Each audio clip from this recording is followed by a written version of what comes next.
Hello friend, welcome to my video. ये हमारा set number 5 है। इस सेट में हम लोग कुल 20 प्रश्नों को देखने वाले हैं, जो बीपीएससी के लिए काफ़ी ज़्यादा इंपॉर्टेंट है। तो आपको हर एक क्वेश्चन को ध्यान से देखना है और आपको 20 में से एटलीस्ट 12 का सवाल का जवाब देने की कोशिश करना है। आपको जितने भी सही होते हैं तो कमेंट बॉक्स में ज़रूर मेंशन करिए, ठीक है। तो चलिए आगे बढ़ते। अगला क्वेश्चन है पहला नंबर। सुमागधी के नाम से किस नदी को जाना जाता है? निरंजना, कोसी, सकरी या सोन? तो सुमागधी के नाम से सकरी नदी को जाना जाता है। नेक्स्ट क्वेश्चन की ओर बढ़ते हैं। अगला क्वेश्चन है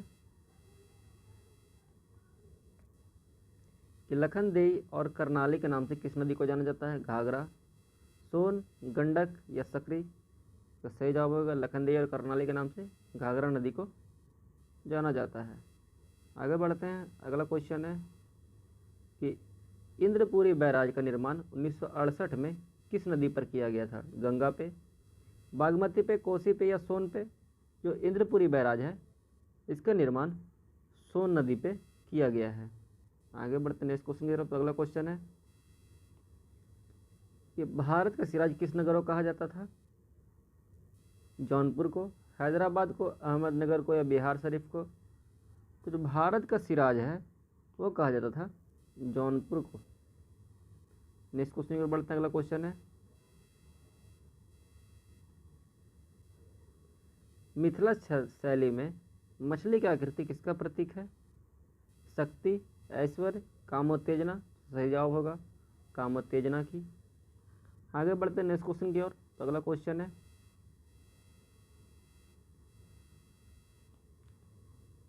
कि अभिनेत्री सोनाक्षी सिन्हा बिहार के किस अभिनेता की पुत्री हैं? शेखर सुमन की, कुणाली, शत्रुघ्न सिन्हा या प्रकाश सिन्हा? तो सही जवाब होगा शत्रुघ्न सिन्हा। आगे बढ़ते हैं नेक्स्ट क्वेश्चन की तरफ। तो अगला क्वेश्चन है कि रुद्रदामन प्रथम की विभिन्न उपलब्धियों किस अभिलेख में वर्णित की गई है? भाबरू, कलिंग, जौनपुर या जूनागढ़? तो इसका सही जवाब होगा option number D, Junagadh. Next question पर बढ़ा जाए। अगला क्वेश्चन है अशोक को बुद्ध शाक किस अभिलेख में कहा गया है? वैराट के अभिलेख में, मास्की, जूनागढ़ या अमरावती? तो बुद्ध शाक अशोक को जो कहा गया है वो कहा गया है मास्की के अभिलेख में। आगे बढ़ते हैं नेक्स्ट क्वेश्चन की तरफ। तो अगला क्वेश्चन है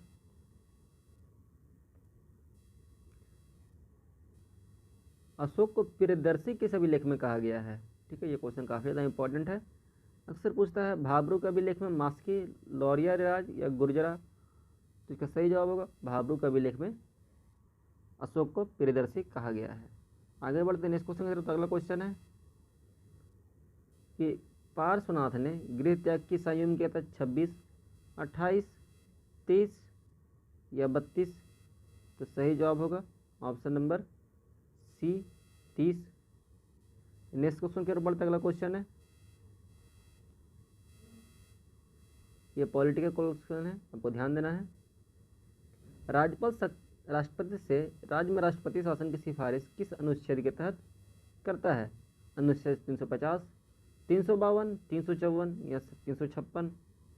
तो जो राष्ट्रपति है वो अनुच्छेद 356 के तहत राज्य में राष्ट्रपति शासन की सिफारिश राष्ट्रपति से कर सकता है। अगले क्वेश्चन की ओर। अगला क्वेश्चन है भारत के राष्ट्रपति द्वारा राष्ट्रीय आपातकालीन घोषणा किस अनुच्छेद के अनुसार की जाती है? 352, अनुच्छेद 354, 356 या 358?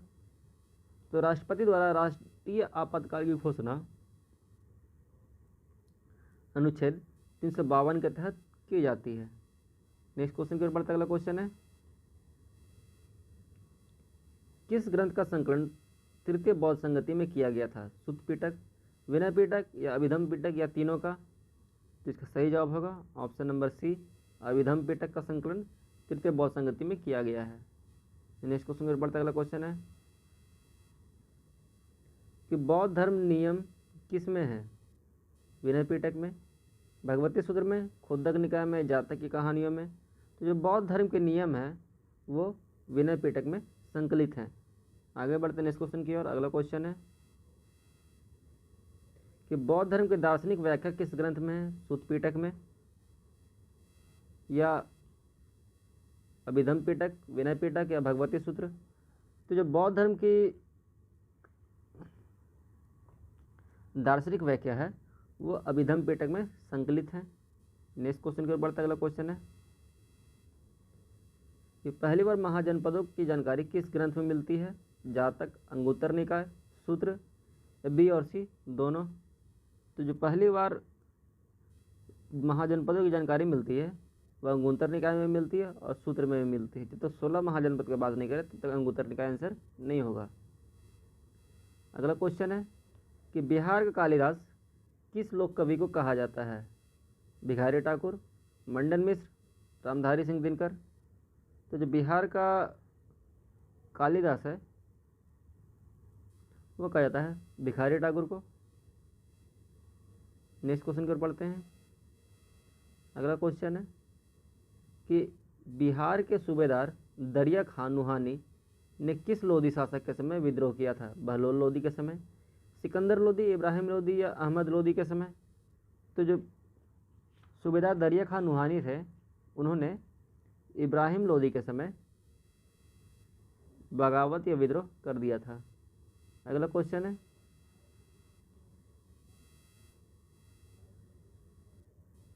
किस लेख से पता चलता है कि अशोक ने मनुष्य और पशुओं के लिए अलग अलग चिकित्सालयों की स्थापना करवाई थी? जूनागढ़ अभिलेख से, लौरिया रेला अभिलेख से, गिरनार के लेख से या वैराट के लेख से? तो जो अशोक ने मनुष्य और पशुओं के लिए अलग अलग चिकित्सालय की स्थापना की थी उसके उन्होंने इसका उल्लेख किया है गिरनार के लेख में। आखिरी क्वेश्चन और अगर लास्ट क्वेश्चन आज का कि राज्यपाल किसकी सलाह से मंत्रिपरिषद के अन्य सदस्यों को नियुक्ति करता है? मुख्यमंत्री, मंत्रिपरिषद, विधानसभा अध्यक्ष या ABC तीनों? तो इसका सही जवाब होगा मुख्यमंत्री के सहयोग से या मुख्यमंत्री की सलाह से राज्यपाल मंत्रिपरिषद के अन्य सदस्यों की नियुक्ति करता है। तो आज की वीडियो में इतना ही फ्रेंड।